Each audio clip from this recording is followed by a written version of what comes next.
Discover science. Hey explorers, ready for a mind-blowing science fact?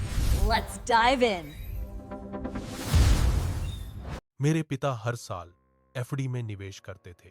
वह बैंकों और डाकघरों पर आंख मूंदकर भरोसा करता था। वह हमेशा कहता था, पैसा सुरक्षित होना चाहिए। उसका मानना था कि पैसा कभी डूबना नहीं चाहिए।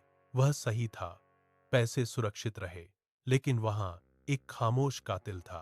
किसी भी बैंक ने उसे कभी इसके बारे में चेतावनी नहीं दी। उसका पैसा हर साल धीरे धीरे खत्म हो रहा था। इसमें कोई घोटाला या धोखाधड़ी शामिल नहीं थी। यह मुद्रास्फीति नामक एक अदृश्य शक्ति थी। 20 वर्षों में उसने 30 लाख रुपए खो दिए। आज हम उस सच्चाई का खुलासा कर रहे हैं जिसे बैंक छिपाते हैं। नमस्ते दोस्तों, इस ज्ञानवर्धक सत्र में आपका स्वागत है। यदि आपके माता पिता एफडी को सुरक्षित मानते हैं, यह वीडियो आपके भविष्य के लिए आवश्यक है। हम यह पता लगाएंगे कि मध्यम वर्ग कैसे नुकसान उठाता है। यह बिना किसी बड़ी गलती के हो जाता है। हम आज वास्तविक संख्याओं को देखेंगे। सावधि जमा सरल और गारंटीकृत है। आप पैसे देते हैं, बैंक ब्याज देता है। यह एक बेहतरीन और सुरक्षित निवेश जैसा लगता है, लेकिन यह सबसे बड़ा वित्तीय भ्रम है। एफडी आमतौर पर 7% ब्याज दर प्रदान करती है। 1 लाख प्रति वर्ष 7,000 कमाता है, लेकिन उस पैसे का वास्तव में मूल्य क्या है? मुद्रास्फीति का अर्थ है कि आपके पैसे की क्रय शक्ति प्रतिदिन कम हो रही है।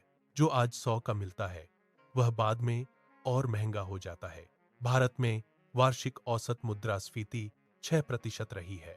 यदि एफडी 7 देती है और मुद्रास्फीति 6 है, आपका वास्तविक रिटर्न केवल 1% है। अब आयकर के प्रभाव पर विचार करें। उच्च टैक्स ब्रैकेट में रिटर्न गायब हो जाते हैं। आप धीरे धीरे और चुपचाप पैसे खो रहे हैं। आइए 20 साल के एक उदाहरण पर नजर डालें। 2005 में 5 लाख का निवेश किया गया। 2025 तक यह 19 लाख हो जाता है। यह एक बड़ा मुनाफा लगता है ना? लेकिन मुद्रास्फीति ने पैसे के मूल्य को समायोजित किया। वास्तविक लाभ उम्मीद से कहीं कम है। अब इसकी तुलना एक इंडेक्स फंड से करें। इंडेक्स फंड औसतन 12% दीर्घकालिक रिटर्न देते हैं। अंतिम मूल्य 60 लाख तक पहुंच सकता है।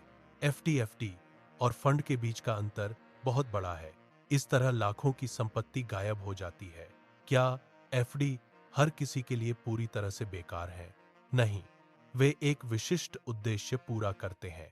आपातकालीन निधि के लिए एफडीज बहुत अच्छी होती हैं। वे अल्पकालिक लक्ष्यों के लिए भी काम करते हैं। वे वरिष्ठ नागरिकों के लिए स्थिरता प्रदान करते हैं, लेकिन युवाओं के लिए वह खतरनाक है। यदि आप युवा हैं तो लंबी अवधि की एफडी से बचें। महंगाई हमेशा आपसे तेज दौड़ेगी। यह समाधान बिल्कुल भी जटिल नहीं है। आपको अपना पैसा सही जगह पर लगाना चाहिए। दीर्घकालिक विकास के लिए इंडेक्स फंड पर विचार करें। वे सरल, कम लागत वाले और निष्क्रिय हैं। साथ ही कर लाभ के लिए पीपीएफ पर भी विचार करें। मुद्रास्फीति को मात देने के लिए अपने पोर्टफोलियो में विविधता लाएं। आज ही अपने वित्तीय भाग्य का नियंत्रण संभालें। बेहतर भविष्य के लिए समझदारी से निवेश करना शुरू करें। Like the video and subscribe for more amazing science content, because the universe has many secrets, and this is just the beginning.